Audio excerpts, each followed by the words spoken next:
Hello students, how are you all. Welcome back to my YouTube channel. My name is Rafaqat. जैसा कि आप सभी को पता है, लास्ट वाली वीडियो में क्वेश्चन नंबर 12 तक पूरे कंप्लीट कर चुके थे। आज के इस वीडियो में लेने वाले हैं क्वेश्चन नंबर 13, जिसका लैंग्वेज आप यहाँ देख सकते हैं। चलिए लैंग्वेज को समझते हैं क्या लिखा हुआ है। आपके पास देखिए यहाँ पर एक सेट ए है और सेट ए के अंदर आपके पास क्या है, ऑल पॉलीगन्स। अब ये पॉलीगन्स होता क्या है, सबसे पहले तो आपको ये पता होना चाहिए। तो बच्चों देखो, पॉलीगन्स के लिए सीधा सा आपको ध्यान रखना है, क्लोज फिगर है, ठीक है, क्लोज फिगर। और कम से कम इसके अंदर 3 या 3 से ज्यादा लाइंस होना चाहिए, ठीक है।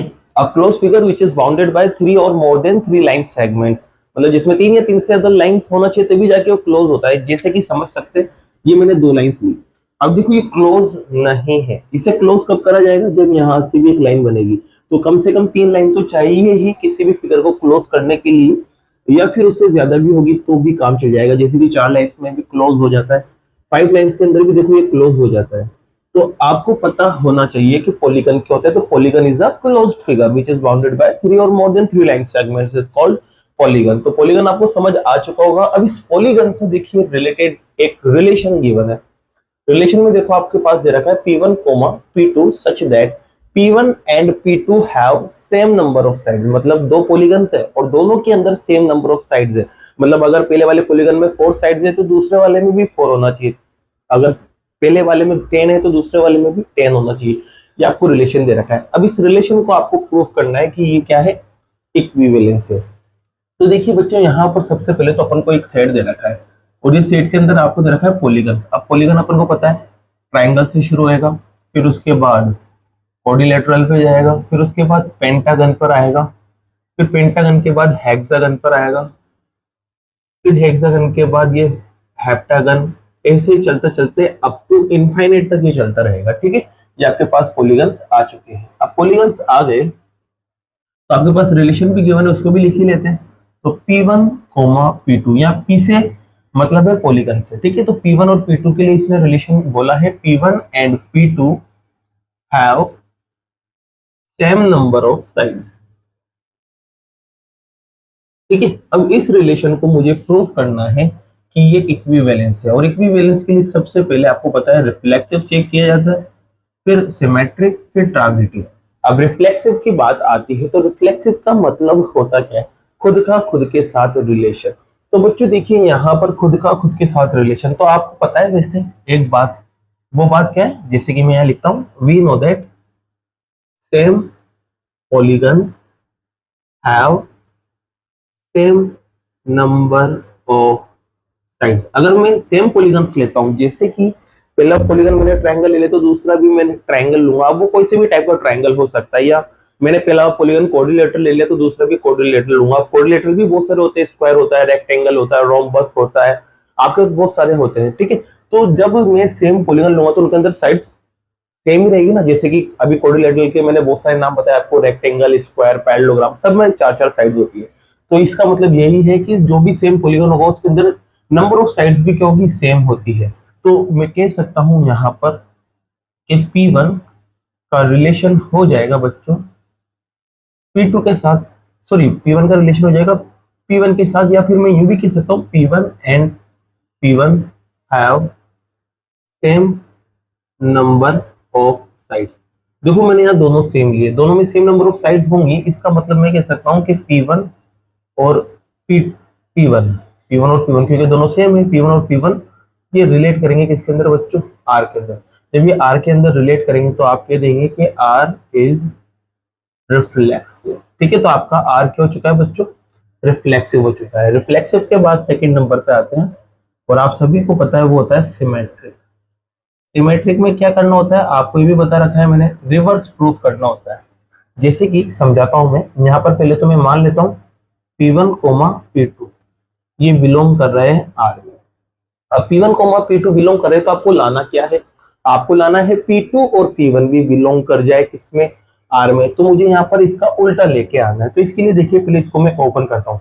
जब ये दोनों बिलोंग करेंगे तो क्या कहानी बनती है कि सेम नंबर ऑफ साइड्स होती है। तो यहाँ लिख सकते हैं P1 and P2 have same number of sides. ठीक है, ये कहानी यहाँ बनेगी। जब ये कहानी यहाँ बनेगी तो इसको थोड़ा सा मैं चेंज कर रहा हूँ। जब P1 और P2 में सेम नंबर ऑफ साइड्स है तो इसको मैं ऐसे भी तो बोल सकता हूँ P2 एंड P1 में भी सेम नंबर ऑफ साइड्स होगी। तो यहाँ पे लिख सकता हूँ मैं P2 and P1 have same number of sides. ठीक है बच्चों, ये भी बोल सकता हूँ मैं। अब देखिए P1 और P2 में सेम नंबर ऑफ साइड्स होती है तो P1 P2 रिलेट करता है। अब P2 और P1 में सेम साइड्स है तो P2 और P1 भी क्या करेगा, रिलेट करेगा। P2 और P1 भी रिलेट करेगा किसमें, रिलेशन में। ये आप देख सकते हैं यहाँ पर। जब ये रिलेट कर जाएगा तो इसका मतलब इसका रिवर्स रिलेट हो गया, तो R आपके पास क्या हो जाएगा बच्चों, सिमेट्रिक। तो लिख देना R इज सिमेट्रिक। तो सिमेट्रिक भी हो चुका है। अब सिमेट्रिक हो गया तो आते हैं ट्रांजिटिव पर। अब ट्रांजिटिव में आपको दो रिलेशन लेना पड़ते हैं या दो ऑर्डर्ड पेयर आपको लेना पड़ते हैं, और इस तरह से लेना पड़ता है कि जहां पहला वाला खत्म हो रहा है वहीं से दूसरा वाला शुरू होना चाहिए। तो जैसे कि मैं मान लेता हूं P1 P2 बिलोंग कर रहा है R में। अब देखिए P2 पे खत्म हो रहा है ना, तो अगला वाला P2 से ही शुरू होना चाहिए था। तो आप लिख सकते हैं यहाँ पर P2 से शुरू होके और एक नया इसके अंदर एक और पॉलीगॉन जोड़ेंगे, वो है P3, और ये बिलोंग कर रहा है किसमें, R में। ठीक है, ये आप मान लेते हैं जहां खत्म हो रहा है वहीं से शुरू होना चाहिए। अब लाना क्या होता है, लाना होता है कि P1 और P3 भी रिलेट करें रिलेशन के अंदर। तो मुझे P1 और P3 को लेके आना है। तो इसके लिए देखो बच्चों, पहले इसको ओपन करते हैं। जब ये ओपन होगा ना तो ये ओपन होकर क्या बनेगा, P1 and P2 have same number of sides. इसी इक्वेशन फर्स्ट मान लेता हूं, ठीक है। और इसको जब ओपन करेंगे इधर वाले को तो यहां पर आएगा बच्चों P2 and P3 have same number of sides. ठीक है, यहां पर ऐसे बनेगा। अब इसको इक्वेशन आप मान लेते हैं सेकंड। अब देखिए आप पहली और दूसरी इक्वेशन की मदद से by equation first and second, चलिए देखते हैं। अब आप देखो यहाँ पर P1 और P2 में भी सेम साइड्स है और P2 P3 में भी सेम साइड्स है। तो जितनी P2 में उतनी P1 में है, और यहाँ पर भी जितनी P2 में है उतनी P3 में। तो दोनों ही P2 के बराबर आ रहे हैं, तो इसका मतलब P1 और P3 भी क्या होगा बच्चों, सेम होगा ना। तो मैं कह सकता हूँ P1 and P3 have same number of sides.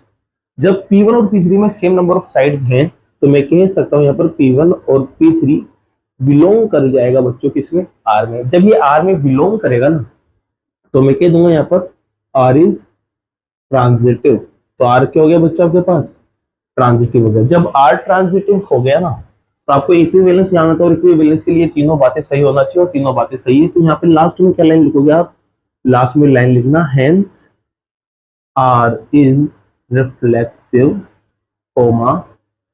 symmetric and transitive. So R is an equivalence. ठीक है बच्चों, तो आपकी ये इक्विवेलेंस होगा और इसी के साथ ही आपका फर्स्ट पार्ट कंप्लीट होता है। अब इसके अंदर एक और पार्ट ऐड किया गया है। यहां से देखिए आप, यहां से इसमें आपको सेट फाइंड करने के लिए बोला है। What is the set of all elements? अब एलिमेंट्स आपको पता है बच्चों, एलिमेंट्स में पॉलीगन्स आएंगे सारे के सारे, ठीक है, क्योंकि सेट एक ही बात चलती है। In a related to right triangle T, triangle का नाम T गिवन है, और इसकी जो साइड्स है वो क्या है, 3, 4 और 5। जैसे कि मतलब आपके पास एक ट्राइंगल गिवन है, ये लो एक ट्राइंगल मैंने बना दिया, ये राइट ट्राइंगल है तो मैंने राइट ट्राइंगल की शक्ल बनाई यहाँ पर, और इसकी साइड्स है 3, 4 और 5। अब उसने कहा है कि इससे रिलेट करने वाले जितने भी एलिमेंट्स है उनका सेट बनाना है। अब देखो बच्चों, रिलेट कब करेंगे, जब रिलेशन को फॉलो करेंगे। अब रिलेशन कहाँ है, तो रिलेशन आप यहां देख सकते हैं।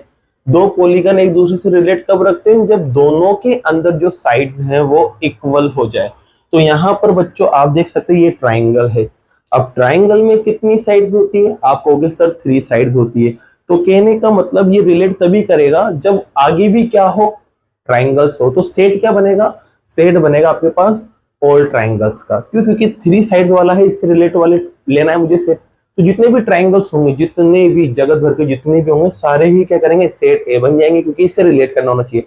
अगर यहाँ पर 4 साइड वाला होता तो फिर अपन सारे क्वाड्रिलैटरल ले लेते, लेकिन यहाँ ट्राइंगल है तो आपके पास जो सेट बनेगा बच्चों सेट आपके पास बनेगा, सेट लिख सकते हैं अपन ऑल ट्राइंगल्स, ये इतना सा आपके पास बन जाएगा। और इसी के साथ आपका क्वेश्चन नंबर 13 कंप्लीट होता है। अब लेते हैं नेक्स्ट क्वेश्चन को। जैसा कि बच्चों क्वेश्चन नंबर 14 आप यहाँ देख सकते हैं, लैंग्वेज लिखा हुआ है। चलिए समझते हैं क्या करना है। आपके पास एक सेट है जिसका नेम है एल।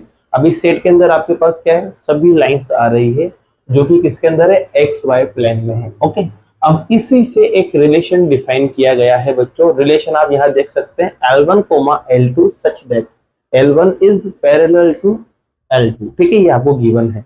अब इसके बाद आपसे कहा है कि रिलेशन इक्विवेलेंस होना चाहिए। सबसे पहला काम तो यही है। तो इसको इक्विवेलेंस कैसे लाएं, तो इसके लिए बच्चों सबसे पहले अपन यहाँ लिखते हैं, तो सेट ए आपको दे रखा है, इसमें आ जाएगा आपके पास सेट ऑफ ऑल लाइंस। अब इसमें सभी लाइंस आ जाएंगी बच्चों, सभी की सभी लाइंस जो भी एक्स वाई प्लेन के अंदर होगी। इसके अलावा एक रिलेशन ऑफ गिवन आपके पास L1, L2 such that L1 is parallel to L2, ये आपको गिवन है। अब इसको देखो बच्चों, मैं रिलेशन को ओपन कर रहा हूं। L1 का रिलेशन L2 के साथ है, इसका मतलब इसको ओपन करेंगे आप तो L1 और L2 पैरेलल आएगा। इसका मतलब ये सीधा सा। अब देखिए मुझे इसको इक्विवेलेंस लाना है, तो सबसे पहले आपको पता है या तो याद ही हो गया होगा आपको, कितनी बार अपन ने यूज कर लिया इक्विवेलेंस के लिए, रिफ्लेक्सिव, सिमेट्रिक और ट्रांजिटिव करना होता है।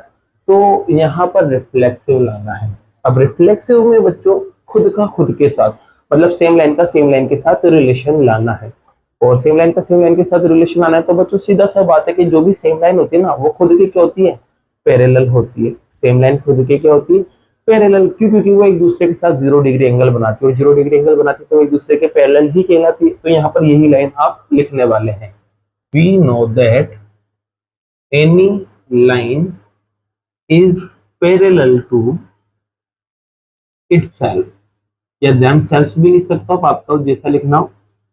तो आपको पता है कोई सी भी लाइन है वो खुद की क्या होती है, पैरेलल होती है। तो मैं यहाँ कह सकता हूँ L1 पैरेलल होगी L1 की, क्योंकि सेम सेम के पैरेलल है। जब उस दोनों पैरेलल होंगी तो L1 का रिलेशन होगा बच्चों L1 के साथ, और जब दोनों का रिलेशन होगा तो मैं कह सकता हूँ L1 बिलोंग कर जाएगा R में।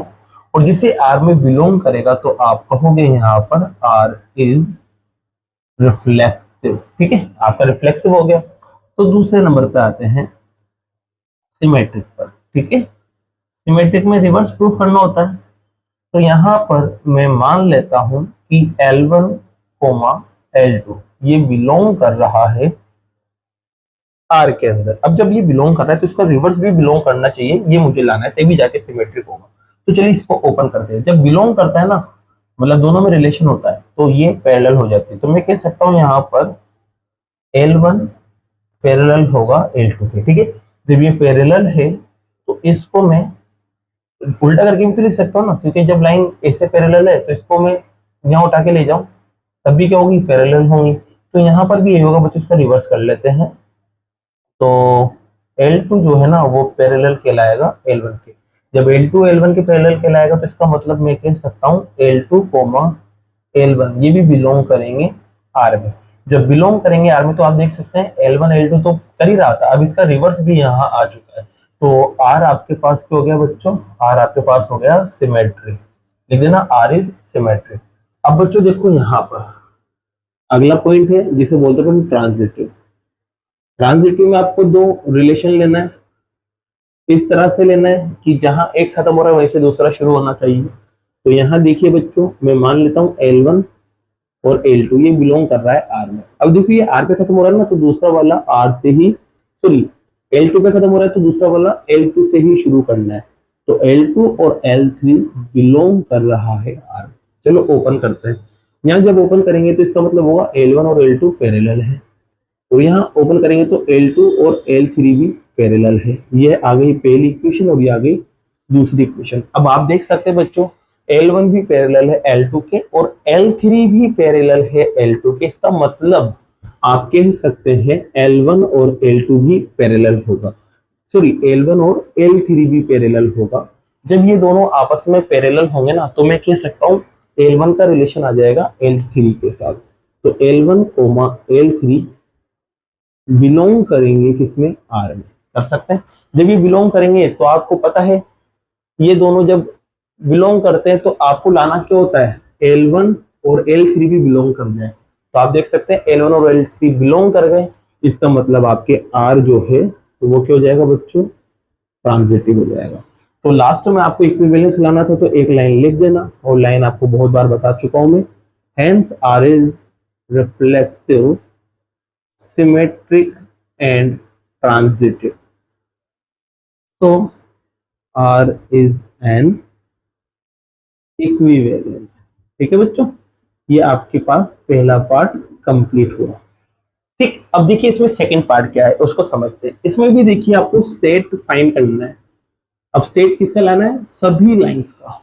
अब लाइंस का सेट लाना है और वो रिलेट करना चाहिए, किससे रिलेट करना चाहिए बच्चों, इस वाली लाइन से, उस वाली लाइन से आपको रिलेट करना है। तो सीधी सी बात है, रिलेट करना है तो मतलब रिलेशन को फॉलो करना चाहिए। तो रिलेशन को फॉलो क्या करना चाहिए, रिलेशन कहता है कि लाइन पैरेलल है, तो कहने का मतलब मुझे वो सारी लाइन चाहिए, वो जितनी भी लाइन है प्लेन के अंदर जो इसके पैरेलल है वो इसका क्या कहलाएगा, सेट कहलाएगा। तो देखिए बच्चों, देखो अपन इसके लिए क्लास 11 की हेल्प लेते हैं। सबसे पहले तो देखो y is equals to 2x plus 4 ले लिया मैंने, ठीक है। अब देखो बच्चों, यहाँ पर आपके पास ये शक्ल आपको जाने पहचाने लग रही होगी, स्लोप इंटरसेप्ट फॉर्म होता था।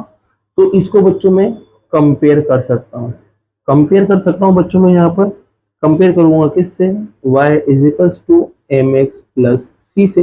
अब यहाँ देखो बच्चों, m की वैल्यू मुझे मिल सकती है, m की वैल्यू मिल गई यहाँ पर 2, और m होता है स्लोप, m क्या होता है, स्लोप होता है बच्चों। तो आपको स्लोप यहाँ मिल चुका है, क्या मिल चुका है, स्लोप। अब आपको पता है, क्या पता है आपको, कि जो लाइन पैरेलल होती है, कोई सी भी लाइन आपस में पैरेलल होती है तो उनके सभी के स्लोप क्या होते हैं, सेम होते हैं। आपने पढ़ा हुआ क्लास 11th में। तो कहने का मतलब अब मुझे सारी जो भी लाइन लेना है यहाँ पर, उसकी जो स्लोप है वो क्या रखना पड़ेंगे, 2 रखना पड़ेंगे।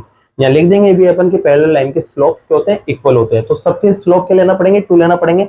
बाकी जो इंटरसेप्ट है बच्चों, या आप कुछ भी लो, 3 4 5 6 7 8, जैसे कि यहाँ m की वैल्यू में 2 रख देता हूँ, m की वैल्यू क्या रख देता हूँ, 2 रख देता हूँ।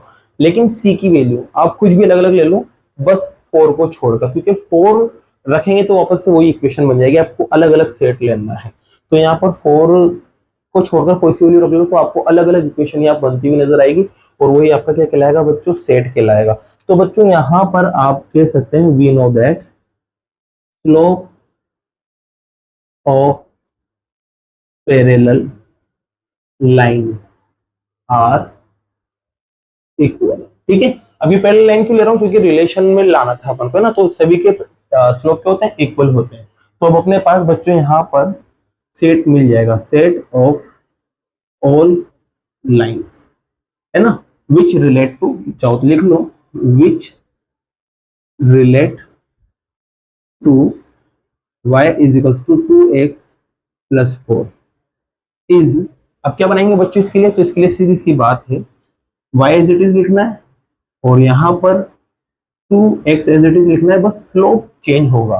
क्योंकि देखिए स्लोप तो सेम ही रहेगा, स्लोप 2 ही रहेगा, लेकिन इंटरसेप्ट चेंज हो जाएगा। अब c की वैल्यू यहाँ पर एज इट इज रख दो। अब c की वैल्यू जब आप कुछ भी रखोगे ना यहाँ पर, तो अलग अलग इक्वेशन आपके पास आ जाएगी, और यही बच्चों आपका क्या है, सेट है, किसके रिलेट, इस लाइन के रिलेट। अगर यहाँ 3 होता तो यहाँ पर भी 3x आ जाता, क्योंकि स्लोप सेम रखना है आपको, तभी जाके पैरेलल लाइन से रिलेट करेगी। तो इसी के साथ बच्चों ये आपका क्वेश्चन नंबर 14 कंप्लीट होता है। अब लेते हैं नेक्स्ट क्वेश्चन को। जैसा कि बच्चों क्वेश्चन नंबर 15 एंड 16 आप यहाँ देख सकते हैं, दोनों ही MCQs टाइप्स क्वेश्चन है। सबसे पहले बात करते हैं 15 क्वेश्चन की। देख सकते हैं यहाँ एक सेट गिवन है और एक रिलेशन भी आपको गिवन है। अब इनकी मदद से आपको यहाँ पर करेक्ट ऑप्शन सेलेक्ट करना है। सबसे पहले देखिए बच्चों, चेक करते हैं रिफ्लेक्सिव को। तो रिफ्लेक्सिव की बात करें तो रिफ्लेक्सिव में देखो 4 एलिमेंट है सेट में, तो इन चारों का चारों के साथ रिलेशन होना चाहिए। तो आप देख सकते हैं 1 का 1 के साथ है, 2 का 2 के साथ है, 3 का 3 के साथ है, और 4 का 4 के साथ है, मतलब ये रिफ्लेक्सिव है बच्चों। तो इसका मतलब रिफ्लेक्सिव जिसमें हाँ कर रहा है वो वाले ऑप्शन करेक्ट हो सकते हैं, और इसमें भी रिफ्लेक्सिव आता है तो ये भी ऑप्शन करेक्ट हो सकता है। अब देखो यहाँ रिफ्लेक्सिव नहीं आ रहा है, तो इसका मतलब ये ऑप्शन तो वैसे ही गलत हो गया। अब बात करते हैं बच्चों सिमेट्रिक की। तो सिमेट्रिक में अपन देखते हैं रिवर्स। देखते हैं रिवर्स का मतलब वन का टू के साथ है और डिफरेंट एलिमेंट लेना है, जैसे कि 1 2 2 2 मत ले लेना। जैसे 1 2 है तो 2 1 यहाँ पर दिख रहा है आपको, आप कहोगे सर 2 1 नहीं दिख रहा है, मारो गोली। 1 का 3 के साथ है तो 3 1 को देखो, यहाँ 3 1 दिख रहा है, आप कहोगे ये भी नहीं दिख रहा है। 3 का 2 के साथ है तो 2 का 3 के साथ दिख रहा है, तो आप कहोगे नहीं दिख रहा, तो ये सिमेट्रिक नहीं है। तो सिमेट्रिक नहीं किस में आ रहा है, तो सिमेट्रिक नहीं इसके अंदर आ रहा है। और आप देख सकते हो यहाँ पर बच्चों सिमेट्रिक शो कर रहा है, तो इसका मतलब ये वाला ऑप्शन भी आपका गलत हो चुका है। अब आपको पता है बच्चों इक्विवेलेंस का मतलब क्या होता है, जिसमें रिफ्लेक्सिव भी हो, सिमेट्रिक भी हो, ट्रांजिटिव भी हो। तो यहाँ पर सिमेट्रिक तो ही नहीं रहा, तो इसका मतलब ये वाला ऑप्शन भी क्या हो जाएगा, गलत। तो कंफर्म है बच्चों, जब अपन इसको ट्रांजिटिव चेक करेंगे ना तो ये ट्रांजिटिव आ जाएगा। जैसे कि बच्चों मैंने यहाँ लिया 1 का 3 के साथ रिलेशन, तो 1 का 3 के साथ रिलेशन मैंने ले लिया। अब 3 का किसी के साथ रिलेशन है तो आप कहोगे हाँ 3 का 3 के साथ भी और 3 का 2 के साथ भी, लेकिन अपन डिफरेंट वाला लेंगे। तो 3 का रिलेशन यहाँ पर बच्चों 2 के साथ भी है। अब आपको देखना है कि 1 का 2 के साथ रिलेशन है, तो आप कहोगे हाँ सर 1 का 2 के साथ रिलेशन है, इसका मतलब ये ट्रांजिटिव भी हो जाएगा बच्चों। तो इसका मतलब ऑप्शन सेकंड वाला आपका क्या रहेगा, करेक्ट रहेगा। ठीक है, अब इसके बाद बात करते हैं 16 क्वेश्चन की। देखिए 16 क्वेश्चन में आपको एक सेट दे रखा है और वो सेट है नेचुरल नंबर का, और एक रिलेशन डिफाइन किया गया है। रिलेशन आप यहाँ देख सकते हैं। अब देखिए बच्चों यहाँ पर b की वैल्यू जो है ना वो 6 से बड़ी रखना है, तो b की वैल्यू आप 7 भी रख सकते हैं, 8 भी रख सकते हैं, 9 भी रख सकते हैं और 10 भी, ऐसे चलता रहेगा क्योंकि नेचुरल नंबर है। तो बच्चों देख लो b की वैल्यू जहां भी 7 से शुरू हो रही है ना वो वाले ऑप्शन आपको चेक करना है। तो देखो यहाँ b यहाँ पर 7 से छोटा है तो इसको मत लो, यहाँ पर b 7 से बड़ा है तो इसको ले सकते हैं, यहाँ पर भी ले सकते हो, यहाँ भी ले सकते हैं। तो एक ऑप्शन तो वैसे ही आपने हटा दिया। अब 3 ऑप्शन को चेक करते हैं। तो देखिए बच्चों सबसे पहले b की वैल्यू अगर मैं 8 लेके देखूं, क्या लेके देखूं 8, तो चलो बच्चों b की वैल्यू अगर मैं यहाँ 8 रखता हूं तो 8 माइनस 2 करूंगा तो आपको a की वैल्यू क्या मिलेगी 6। तो 8 के साथ 6 आ रहा है, यहाँ पर 8 के साथ 3 आ रहा है, यहाँ पर 7 के साथ 8 आ ही नहीं सकता। यहाँ देखो 8 के साथ 6 आ रहा है, b की वैल्यू जैसे 8 रखी तो a की वैल्यू आपको 6 मिल चुकी है। तो ऑप्शन 3 वाला जो है वो आपका क्या हो जाएगा, करेक्ट हो जाएगा। और इसी के साथ एक 16 क्वेश्चन भी आपका कंप्लीट होता है। अब बाकी के जो क्वेश्चंस है बच्चों वो नेक्स्ट वीडियो में करते हैं। अगर वीडियो पसंद आई और ये क्वेश्चंस आपको समझ आए हो तो वीडियो को लाइक कीजिए, चैनल को सब्सक्राइब कीजिए। Thank you so much.